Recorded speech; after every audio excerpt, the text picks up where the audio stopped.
Thank you for tuning in to Rise Above TV, where we are empowering humanity and supporting unity. Hello, everyone. Janie Taraz is here with Rise Above TV, and I'm super thrilled to be sitting with the radical Kelvin Chin. He has an event coming up November 30th, which is actually going to be touching on an incredible talk that took place on November 30th in 2014 with George Hammond. He's going to tell us who he is, and they touched on some pretty serious things when it came to religion and spirituality and really going into the history of it. It was a powerful talk. I actually got to meet Kelvin, I believe it was in 2017, through an organization called Go Love Now. We ended up talking about some deep stuff, and he told me about that video or that talk and that it was on video. So we ended up watching the whole thing, and it just sparked a wide variety of conversations. And today we're going to be talking about what they'll be touching on November 30th. And the topic title, it's a mouthful, so I'm going to read it here. Okay. Because I want to get it right. Taking back what they told us, Jehovah and Shankara's recent conclusions about the last 10,000 years of our history. An interview with Kelvin Chin. And we got him right here. This is a teaser for the event that's going on November 30th. Thank you so much, Kelvin, for being with us. Great to be here with you, Janie. It's great to be here. There were so many things that Kelvin and I were connecting on, and he was helping to make sense of some things, because at that time I was going through my own healing journey and understanding what is God really and who is Yeshua and, all these beautiful prophets that were teaching. But I also didn't really buy into the fear and the judgment, and he was able to make sense of it all in a lot of really cool ways. So the fact that we're touching on this and that that he's going to be having this event, and it's going to be online. So it doesn't matter where you are in the world. I don't know where you want to get started. So I'm just going to let you run with it. Sure. So just a quick few sentences on myself. Who am I? I am a meditation teacher. I've been teaching meditation for almost 50 years now. Thousands of people around the world. I taught the first meditation courses in the history of West Point Military Academy, also in the U.S. Army, in Korea, up on the DMZ, the demilitarized zone, et cetera, and corporations and living rooms and families around the world. Now I'm in 60 countries because I teach on Zoom like this around the world for the last 10 years. So 10 years online out of the last 50. I also have opened up my past life memories. Started happening in the mid-1970s. They go back about 6,000 years. And I started opening up to the other side in 1986. So that's kind of me in a nutshell. It's a mindful probably, but I don't want to make this talk about me. But I organized the talk that Janie's referring to in 2014 that happened on 30th November. So we call it the 30th November talk. That you all can watch online at 30thnovember.com. So the actual 3-hour talk is there. You'll probably want to watch it in segments because it's pretty in-depth and long, 3 hours. And there's a Q&A that happened after that live with the live audience at 30th November 2014. So the 8th year anniversary, as Janie just said, is coming up.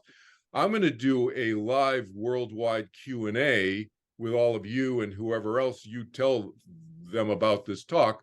And the link will be on my website, kelvinchin.org. Just Google my name, go to kelvinchin.org is my website, or you can just Google my name and find it. And the link will be there for the 30th November Q&A. Today, we're not going to go over the talk itself, obviously, because you should watch the talk that, again, this friend of mine, George Hammond, who Janie mentioned, gave the talk. So what I want to do today is kind of give you an overview, kind of a preview of coming attractions, so to speak, if you haven't seen the talk yet. And if you've already seen the talk, you may want to go back and watch it again just to kind of refresh your recollection. It's so intense. Janie and I watched it together back in 2017, 2018, whenever we were at Scott's house, our friend Scott Goyette's house in Austin, Texas. And several of us watched it together. And It's so intense. I mean, it's so in depth with information. I had probably, when you and I were there, Janie, I was probably the 6th or 7th time I'd seen it, and I'd still picking up more information. I've probably seen it 15 or 20 times now, total. I don't know. I lose track, but there's so much information in there in this talk. What's the talk? Basically, it's the history and going forward thinking. So it's not just historical, it's going forward as well in terms of Judeo-Christian, Islamic, Vedic traditions, those spiritual traditions on planet Earth over the last 10,000 years. So that's kind of a mindful also, right? The Yeah, four because it's major, touching. Yeah, I was gonna yeah, say that again. Sorry, because I was like, it's touching on all the major religions. yeah, it's kind of crazy, right? You got the Judeo, Christian, Islamic, Vedic traditions. Now, for those of you who don't know, Vedic also includes Buddhism, because Buddhism is an offshoot of the Vedic tradition. So that's a more recent, I don't know what, 1,000 years ago, or whatever, but these are thousands of years old, these traditions, some many thousands of years. But they're the main ones. There's lots of other, traditions on planet Earth and so forth and so on. But those probably cover most of the human population out of the 8 billion somewhere. And some of you may have been, Catholic when you were a kid, but you're not Catholic anymore. And, I have a lot of friends who they call themselves jokingly recovering Catholics. I grew up in a town outside Boston. It was like 70% Catholic or something. But people have roots. At some point, they've been touched at some point in their life, very often, usually, by one of those four traditions. Well, in the 30th November talk that was done in 2014 that I helped organize, that George Hammond gave, the information is from the people, the beings, the spiritual leaders who started those four traditions. So this is not a academic, historical, talk about these four traditions from looking up in the library or something. This is information from the four, from the progenitors of those four traditions. And Jehovah, some of you may recognize his name. Jehovah was the source of the Judeo-Christian Islamic traditions. Okay, in the Islamic tradition, they call him Allah. They don't call him Jehovah. In the Judeo-Christian, the Jewish tradition, they call him Yahweh, but it's the same personality, okay? And then the Vedic tradition was started by Shankara, who was actually Vyasa in a previous lifetime. So I'm just giving you kind of an overview today of players who, what's the 30th November talk? How did it start? I'm going to give you a little background on that in a second. But the main players, players meaning the sources, the personalities who started the Judeo-Christian Islamic Vedic traditions, it's really Jehovah and Shankara. Shankara in a previous lifetime was a personality known as Vyasa. So those of you who have any, you've done any studying of the Vedic tradition, the name Vyasa will resonate with you, Vyasa. You can Wikipedia his name later. But he's the guy who wrote the Mahabharata, and the Bhagavad Gita is a story that's in the Mahabharata, and the Mahabharata is the larger, written work. And the Bhagavad Gita is part of that. So many people in the West have heard of the Bhagavad Gita. They may not have heard of the Mahabharata, but that's it's part of that. And Vyasa wrote that. And that is very often considered some of the scriptural source material for Hinduism. Vedic Hinduism comes out of the Vedic tradition. Okay, so that's kind of the overview of why we, Janie mentioned in this title of today's little interview, why she mentioned Jehovah and Shankara. But just to step back, so that as I said, the guy who gave the talk, his name is George Hammond. So who's George Hammond? Because most people are like, who the heck is George Hammond? So George Hammond, well, first of all, George and I have been friends since we went to Dartmouth together. So I was a junior when he was a freshman. So we met his freshman year, obviously at Dartmouth, and then we've been friends since. We also taught meditation together. And so a little bit about our meditation history, and this will inform the people who will watch the 30th November talk about why there's talk about meditation in it and so forth. Okay, so as I already mentioned, I've been teaching meditation for almost 50 years. I've been meditating for 52 years now. I learned when I was 19 years old. I was very, very stressed out. I was not into spiritual stuff. We're talking all this spiritual stuff today. That's not where I didn't start that way. I was like, I was stressed out. I need help. And so I learned to meditate. What did I learn? I learned transcendental meditation, TM, as taught by a guy named Maharishi Mahesh Yogi. So some of you may remember he taught the Beatles to meditate in 1967. The Beatles went and studied with him in India in February 1968. And, you know, there's that whole organization, the TM organization. I was an international leader in the organization. I studied with him personally in 1971 and 1973. And then I was an international leader in his organization for about 10 years.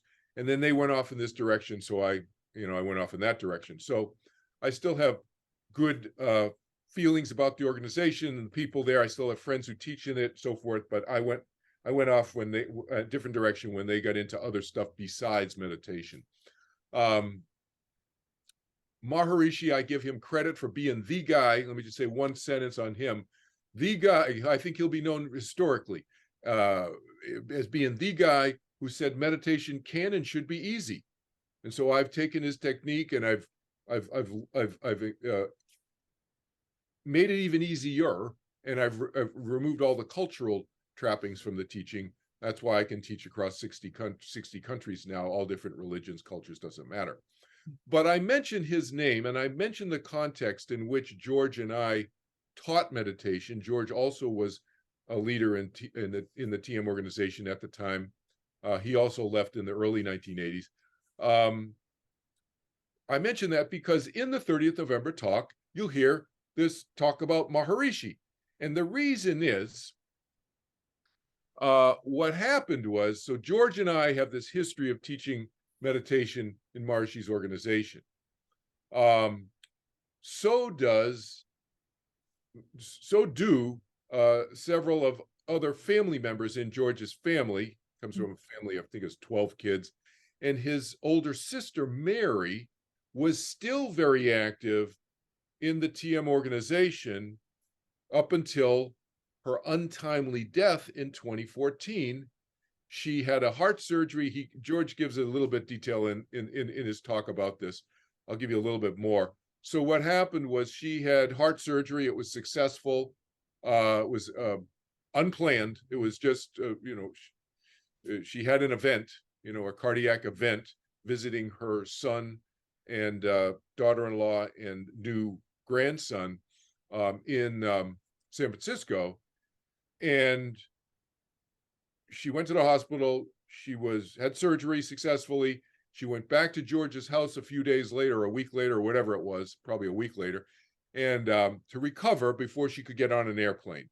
So she was at George's house to recover. The intention was to recover for a few weeks before she could fly again back home to the Midwest where she lived. She died tragically in her sleep. And it was surprised everybody. Obviously, the doctors sent her home because they thought she was fine. Well, she died. The quick version of the story is that she came to George almost immediately, within a few hours of her death, couple hours of her death, while he was in the shower. After calling all his siblings and explaining to them what happened, you have to deal with if those of you may have tragically had a loved one die in your house, you have to call the police. The police have to come and inspect everything and sign off on it and all of that. So he had to deal with all of that. Then a couple hours later, he's in the shower and his sister comes to him in mental telepathy. Okay, you can hear her voice. It was the same voice that he heard maybe 10, 12 hours earlier, whenever it was, in the living room when she was talking to her son and daughter-in-law, and George and his wife and everybody was, and their brother Gary was still there, and so forth and so on. Same voice. And so she starts telling him about how she wants her funeral done in a unique way through this, because again, she was still involved with this kind of more Vedic kind of thinking that we had left behind, but she was still involved in it. So she wanted her funeral done in a certain way, certain rituals, all this stuff. She's telling him information, asking him to do this. And then she brings Maharishi into the scene. Maharishi, you got to understand, died in 2008. This event that I'm describing happened in George's house in January 2014. And so Maharishi's been dead on the other side for 6 years. She goes and gets him. Now, George can see this now. Now he can see energy bodies, okay, see light bodies. So he sees his sister, his light body in her face, and he sees Maharishi come in. And then George gives a little bit more detailed description of this in the 30th November talk. I will leave that. I won't steal his thunder here for you, and you'll find it interesting how he saw him and how he appeared to him at that time, how Maharishi appeared to George at the time. But suffice it to say, Maharishi came in, and then later Maharishi and Jesus were there. Jesus joined them, and then later Jehovah, and then some other 12 to 15 other beings were there in this conversation that was going on in George's house now. Okay. Yeah. That was the part that was just like, when I was listening to the story, right? you guys have to like listen to it. Yes, absolutely. You're It like, was just like, whoa, I can't even imagine like what he must be, what he was feeling. yeah, he gets into like the experience that he was having and what it felt like physically for him at that moment, not just mentally and emotionally, but physically, what it physically felt in his physical biological body also, because I'll just say he was holding Jesus in Maharishi's hand. They were holding hands at the time. So what it felt like in his physical biological body. So he gets into that a little bit in the talk. So they give him a download basically of the history of spirituality on planet Earth in the Judeo-Christian Islamic Vedic traditions and why certain things were done and said over the last 10,000 years. Why did Jehovah come up with this prophetic approach? Send a prophet down. Hey, we're going to send a prophet down now. Okay. Some of your viewers know about soul plans. So there's a soul plan that's created on the other side, and so is going to go down as a prophet. Okay, now you go down, and here's the messages you're going to teach. So there's some planning that was going on over the thousands of years at different times, and some of this is, captured in the Bible, in the Old Testament, and then you have the New Testament, which is what we now call the Jesus. So it's the John the Baptist Jesus Project. Sometimes we just shorten it to Jesus Project. Sorry, John the Baptist, but John the Baptist Jesus Project is the New Testament. Is a lot of that's captured in the New Testament. So George gets into some of the whys of this and the whys of that. Okay,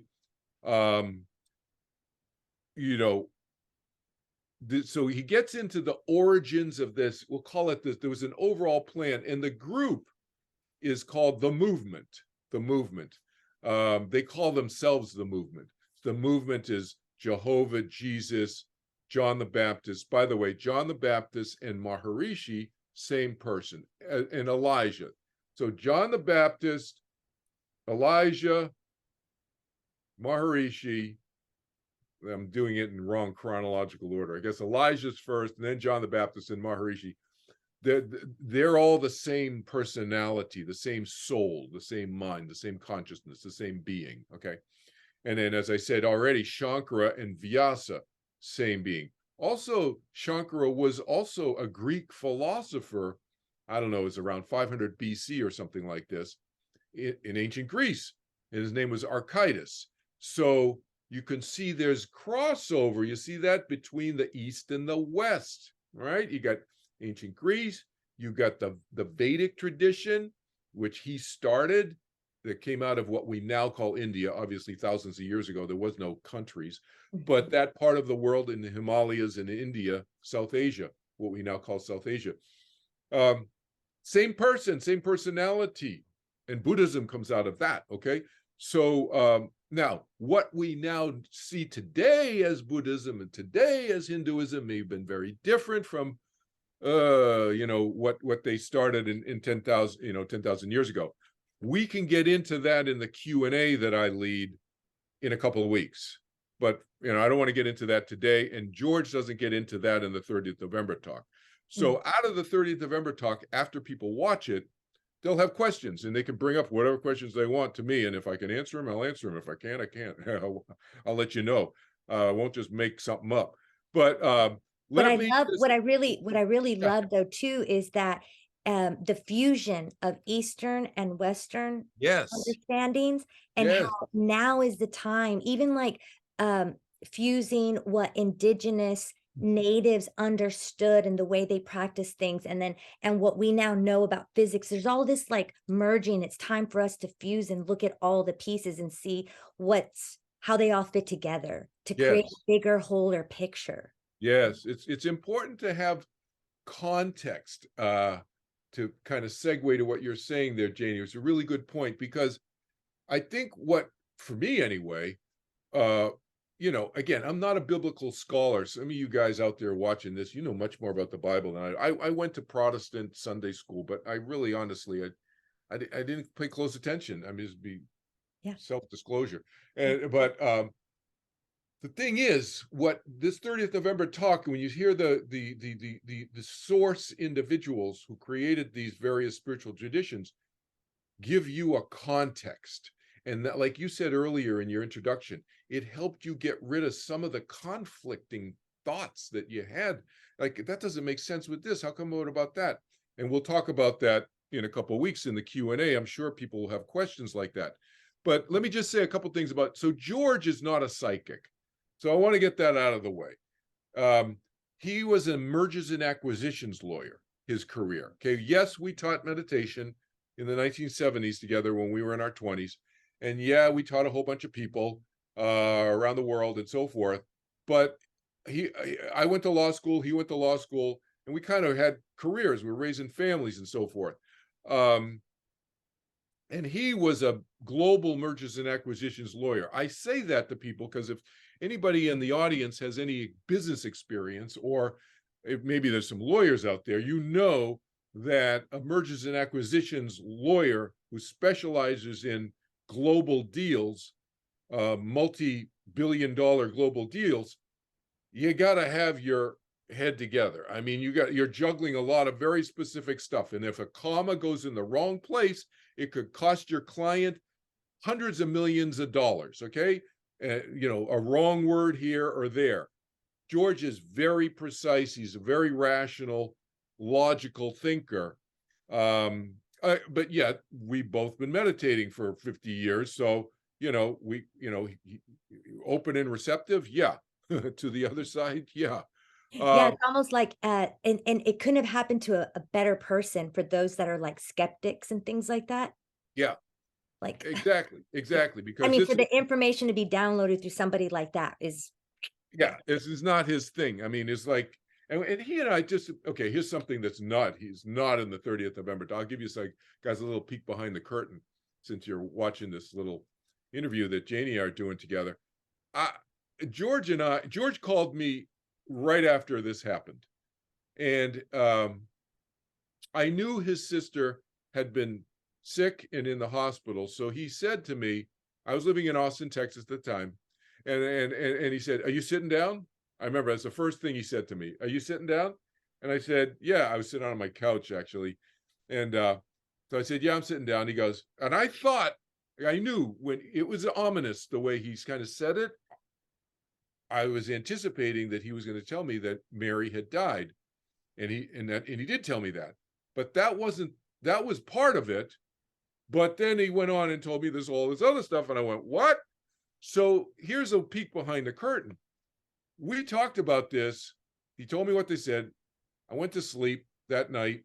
I woke up the next morning. I called him up and we talked some more. And I said, so do you really want to do this?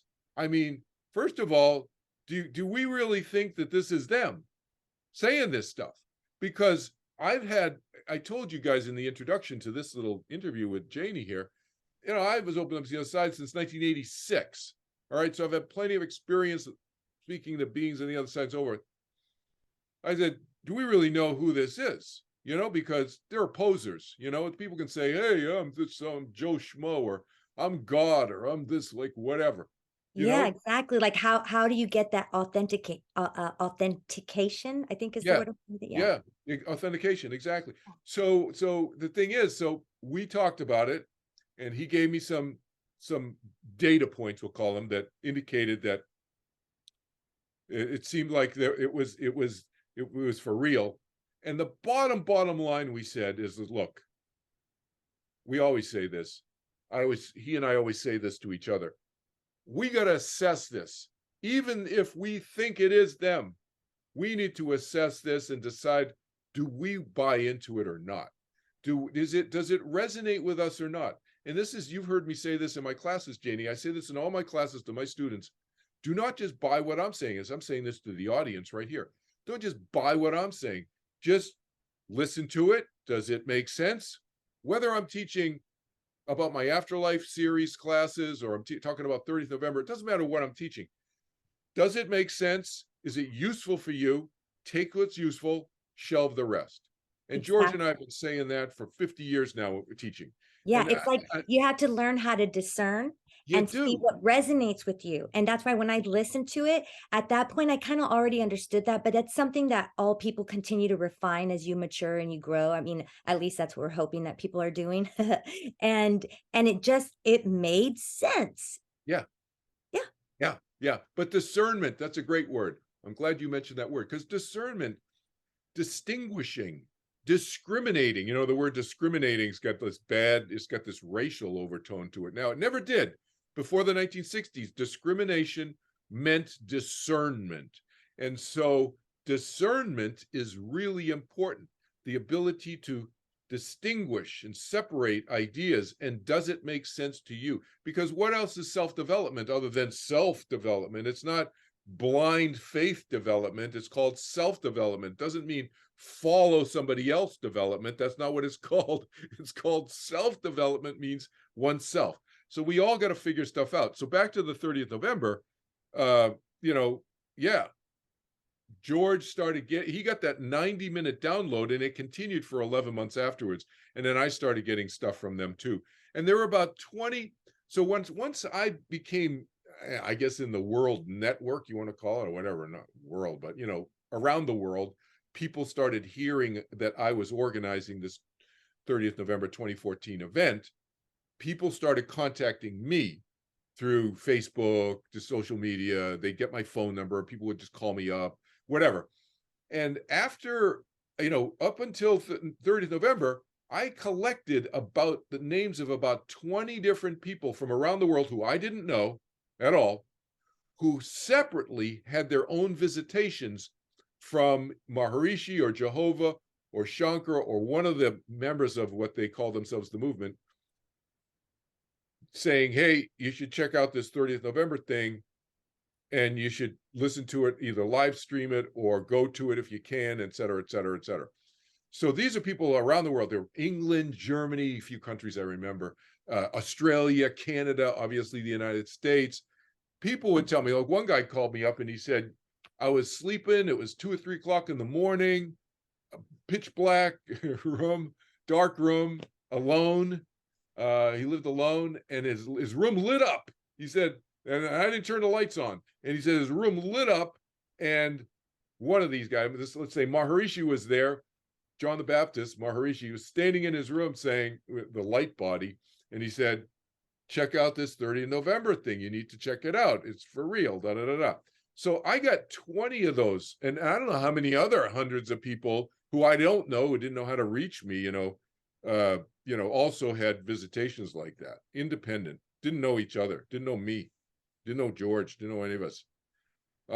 That's what makes it even extra remarkable, and also even helps to give you that realization, like this is totally something I need to be doing.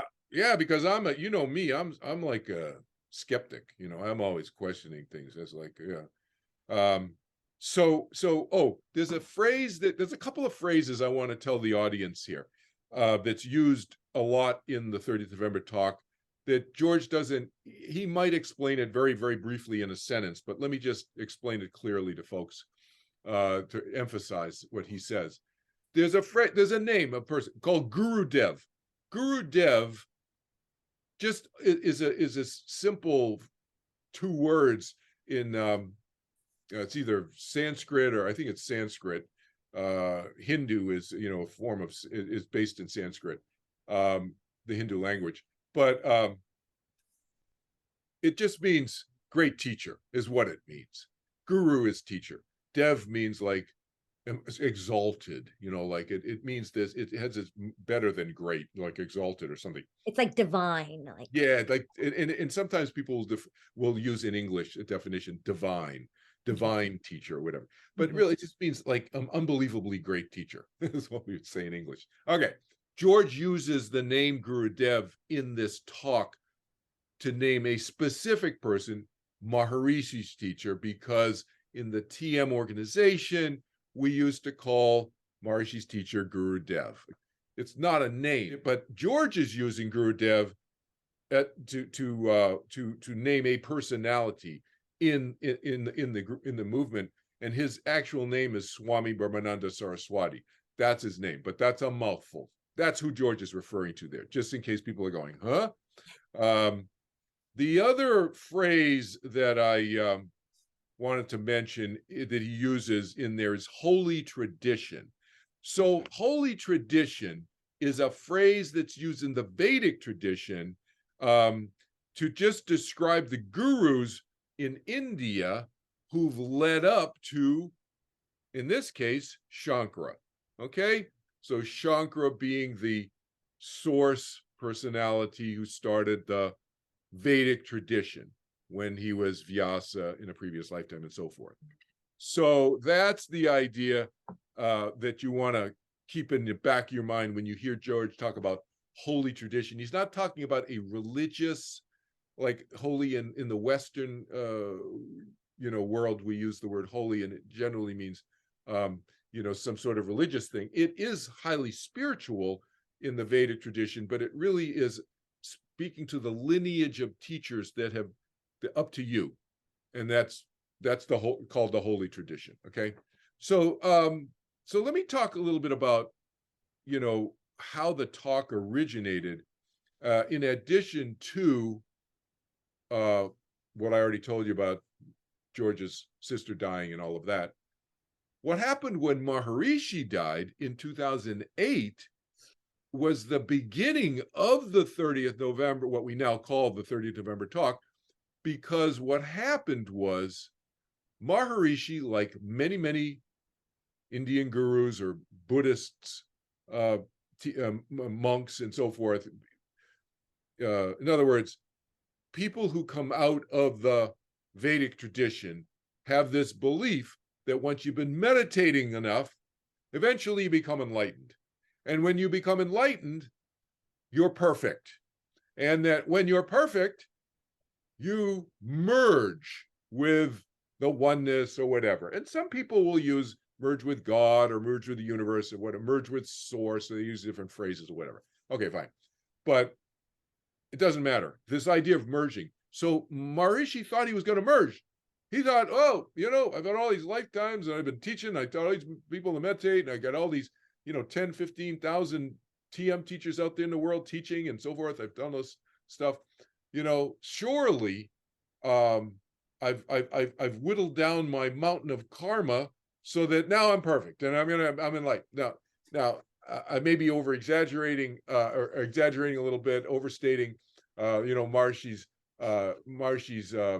certainty about being enlightened, but I'm pretty sure that he was pretty sure that he had a good shot at it. And so when he died, he was surprised that his personality still, his mind, his consciousness still continued. He says, well, what the heck? And then, so what happened, George doesn't get into this. This is a little background story. George does not get into this in the 30th November talk. So for you, the audience here, you're getting a little bit extra info here. So what happened, and because Maharishi showed me this afterwards and so forth, and shared this with a number of people, this story basically, that he was on the other side, he didn't merge, and this is Kelvin Chin, because Janie, you know me, I'm kind of informal. I make things more in the vernacular, so just to tell these stories. So Right. it's as if these guys over in the card table, then there wasn't a card table there, Right, but it's right, as if they're, you know, they're on the other side, and these guys at the card table say, "Hey, dude, come over here, we got to talk." And so it's like Jesus and Jehovah and Shankara, who used to be Vyasa, and there's about 12 or 15 others, these spiritual leaders over there, and they get together. And Maharishi, keep in mind, is the most recent one to have incarnated. All the other ones are on the other side, obviously. So now they're all on the other side, including Maharishi in 2008, and they have a conversation.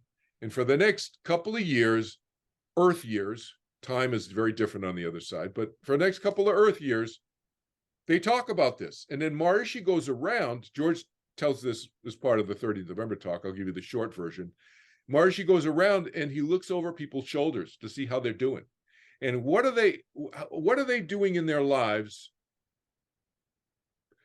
to help themselves be more spiritually oriented, let's just say. And it's all over the map. And some people are doing all kinds of crazy stuff that are not considered real spiritual. Some people are doing stuff that's very spiritual, that, you know, in the traditional circles, and they're not really walking their talk. It's kind of like, you know, people are going, it's the equivalent in my Christian background of like people going to church and then going home and kicking their dog and beating up their kids. You know, that's right. not being very spiritual, right? But they're doing all the stuff. Yeah, Right? it's like judgment and criticism, and Yeah, but they're going to church every week. You know, they never miss church, but they're not walking the talk. So Maharishi goes around and looks over people's shoulders for a couple of years, like really. And remember, you have a light body, you can travel really, really fast. All right, he's traveling around, and he's seeing it's all over the map. And so they start having conversation with this group of 15 or 20 spiritual leaders on the other side and comparing notes. And the result of the comparing notes is the 30th November talk that George gave, that you can watch at 30thnovember.com. All right. And that's what I found the most valuable. Yeah. You know, because it all came back down to love. Yeah. So, People got to love in the sense of accepting. So here's Jesus's definition of love: accepting the other person for who they are, not who you wish they were. And that includes yourself, of course, but accepting the other person for who they are, not who you wish they were. So that's real love. That's acceptance. It's not just a feeling. It has to be action and behavior too. That's like the equivalent of, well, I feel this way, but I beat up my dog. That's like going to church and then going, you know, no, you gotta walk your talk. But it's accepting the other person, not trying to change them into something that they don't want to be. And that was a huge epiphany for even members of this 12, 15, 20 person movement on the other side, that not to try to change people. The idea of free will, that yes, we can influence people. We can teach people ideas and principles. And that's what I've been doing, right? But we cannot force people. You cannot coerce people. You can't trick people. They gotta, like you said at the beginning, Jane, you said some variation of people gotta learn. They gotta learn. It's self-realization. They gotta learn. They gotta go through it themselves. Yeah. Yeah, and I think we touched on this in the P3 episode. If you didn't catch Calvin's P3 episode, which is Power, Passion, Purpose, we touched on acceptance, but also having healthy boundaries with ourselves. Acceptance doesn't mean accepting abuse.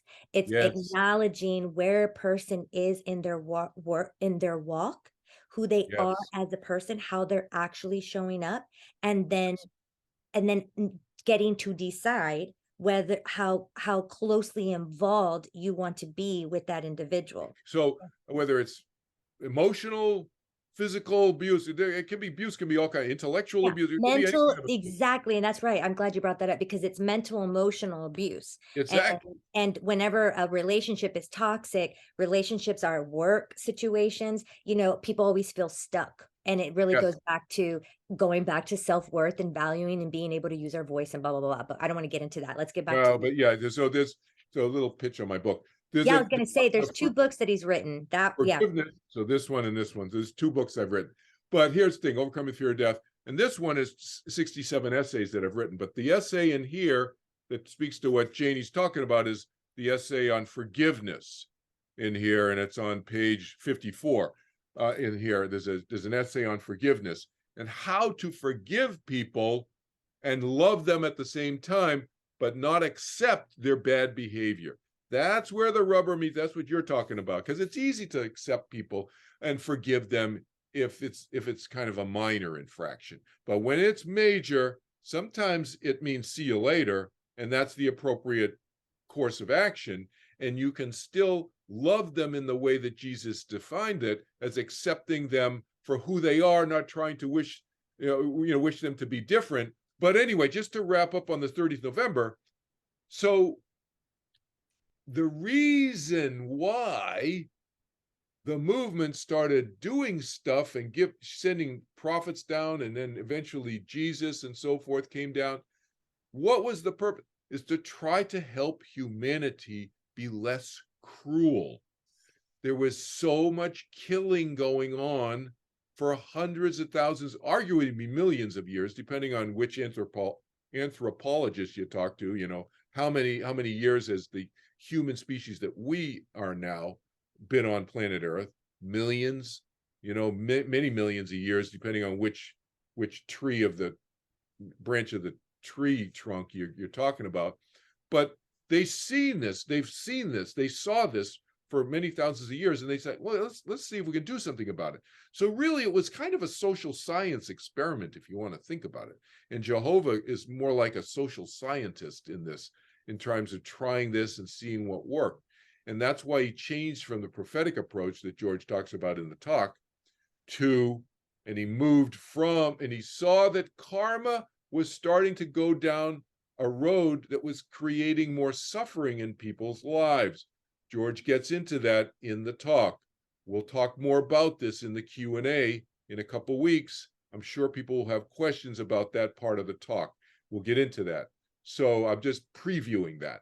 So pay attention when you hear him talk about Jehovah leaving the experiment, the human experiment in India, what we now call India, and moving it to the Middle East. Why did he do that? And so forth and so on. We'll get into that in the Q&A. Okay.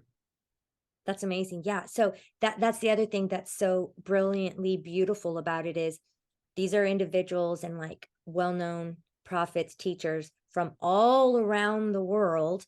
Yeah. When you talk about the group of individuals that are sitting at the table, right, the card table, and there's unity and diversity, and I think ultimately that's what this is about. And when we can find that, we're less likely to be cruel to one another. Yes. But we're pretty cruel to our own selves. So it's like there's a lot of work that we have ahead of us as a people. I always say it's time we put the word civil back into civilization. Yes. And there's a lack of reverence for life in general, just how we treat Mother Nature and her resources, which are living elements, and life itself, killing each other. These are just barbaric ways and things that we've been taught that is normal, even though we know in our core it's not right. It's been happening for so long. And wars, we all know the truth about wars really is about power and money. And we shouldn't be giving our lives, for war anymore. To say that we need war to create peace is an oxymoron. Yeah. But so one thing that came out of the 30th November talk along those lines is this idea of transcending cruelty. And how do we deal with cruelty in the world? And where does cruelty come from? The transcending cruelty concept is one of the going forward points out of the 30th November. So the 30th November talk one of the things that's very important to remember is it wasn't just a historical analysis. It was about, okay, now that we've thought about this, guys, on the other side, here's what we want the teachings, and then you guys go forth with the teachings, and let's talk about this. Well, I'd already been talking about some of the stuff, like overcoming the fear of death, friendship, the idea of friendship being more important than worship. They don't want to be worshipped. Jesus does not want to be worshipped. Jehovah does not want to be worshipped. And they're okay with people still worshiping them. They're okay with people still believing in them in the certain way that religions have taught them to, but they're not encouraging it. And That the was whole one notion thing. of, yeah, the whole notion of karma and dharma and so forth. But go ahead. Yeah. When, and I don't always just say this, but when I felt like what I was channeling or what I was connecting with was Yeshua, that was one thing that he was schooling me on or teaching me about was what is friendship, and how we've all sort of lost sight of what that is. And I thought it was so beautiful, the simplicity of it. Yeah. Exactly. It's beautiful. And friendship that's one of the key things, because let me just say this one summary statement, because Jehovah had an epiphany himself and realized that even though he had not promoted the idea that he was God, that other people had put that onto him, labeled him that way, Mhm. that he had allowed that belief to continue. He had the epiphany, the following epiphany, that the more he and Shankara kind of jointly, I think, there was a lot of discussion amongst all of them, but I think he and Shankara, I would say, Shankara's a very thoughtful, deep thinker. And the two of them really delved into this notion of blindly following somebody's instructions. By doing that, what you inherently do is you start to create a mentality in the people who are worshiping you that they should not think for themselves and follow whoever tells them what to do. Problem is, when you have Jehovah, Shankara, Jesus, they're very loving beings. Not everybody is. So then you have, pick a name, I'm not going to name historical names in history, world history, but you pick the name of somebody who is not a very loving, compassionate, giving person, and people follow that person because they've been trained by their religious leaders to blindly follow. Yes. And then they follow the wrong person. Yes, and that was the other thing aside from friendship that I didn't say, but it was specifically about idolization and Yes. worshiping. Jesus was like, it's so funny, and it was like he was saying, I understand why y'all want to and why you do, because you have deep reverence and you have such respect for me and you admire me. But the reason why he was helping me understand that from the point he was showing me, which is I didn't even really want that. He was like, I was trying so much, not trying, he was actually doing it, showing humility. He took me back to when he would wash people's feet. He Yeah. was like, I wanted y'all to see me as an equal, Yes. not like something, because then you create a separation. And he's like, I never even really wanted to be a king. Y'all call me king and I get it. But from the worldly standpoint, nothing about me is like a king that y'all have created here in the world. Exactly. It's the alpha, omega, divine, queen, king, really aspects that he was trying to teach. But we are all kings and queens. We are all royalty. We all have the blood, that God is within the blood. God is inside all of us. That was another thing. Jesus was like, the kingdom of God is inside of you. And so he was helping me understand worship, idolization, friendship, and all this stuff so that I could rectify it all and not feel so apart from him. Exactly. That he's always with me. He's here and he's like my best friend. And I'm supposed to learn how to be my own best friend and love me the way he loved loves me and comforts me. And that was the other thing. He was like, hey, I'm here to create leaders, not so much followers. You don't need me to save you. I want to teach you how to save yourself. And then Right. when you figure that out, you're able to be the embodiment of unconditional love here on the planet, and you could be a bridge for peace on earth. There you go.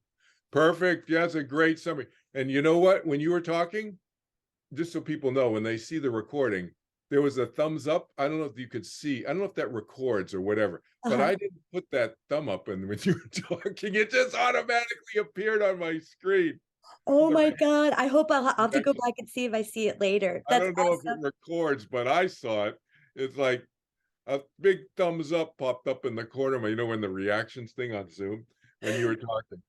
That's so cool. I love it. I really appreciate you taking the time to give them some insight on what they can expect. And obviously, there's so much more. We want to encourage people to see that original talk. And also, they could go to your website, kelvinchin.org, to get Yep. all the details. So, any last things you'd like to say here before we wrap up? No, just I hope people can join us live on the 30th of November. It's going to be the time, it's going to be at 12 Pacific time. So 12 Pacific, that's 3 o'clock on the East Coast, 1 o'clock Mountain, 2 o'clock Central. And then it also works with our European friends, at 8 p.m. in London and Paris at 9 p.m. And et cetera, et cetera. Our Australian and New Zealand friends will have to watch the recording unless they want to get up really early in the middle of their morning. The other thing is people can find me on Facebook. Just look me up, Kelvin. It's Kelvin Chin 1 or Kelvin.Chin 1, I think. Is my Facebook link, and just Facebook friend me. I only use Facebook for my nonprofit work, the stuff that we're talking about here, and find me on Instagram, kelvin.h.chin, kelvin.h.chin. The website that I'll put this link on will be on the homepage of kelvinchin.org. And Wonderful. also, you And can subscribe to my YouTube channel too. yeah, subscribe to his YouTube channel. Check out his books. If you've ever had to deal with loss, a loved one passing, and loss isn't just about a loved one passing. It's Right. any kind of loss, but dealing with grief. I can't say enough about him, and of course his meditation practices, which he does every once in a while. You have classes online and things like that. So definitely want to connect with Kelvin online. And again, I want to wish you success on this event that's coming up, and I'll be a part of it. I'll be there joining in and checking it all out. Yep. Great to be here with you, Janie, as always. Take care. Thank you. Peace be on you. Thank you for watching and supporting our endeavors at Rise Above TV. To be a part of the mindfulness movement, subscribe to our YouTube channel at RiseAboveTV.com.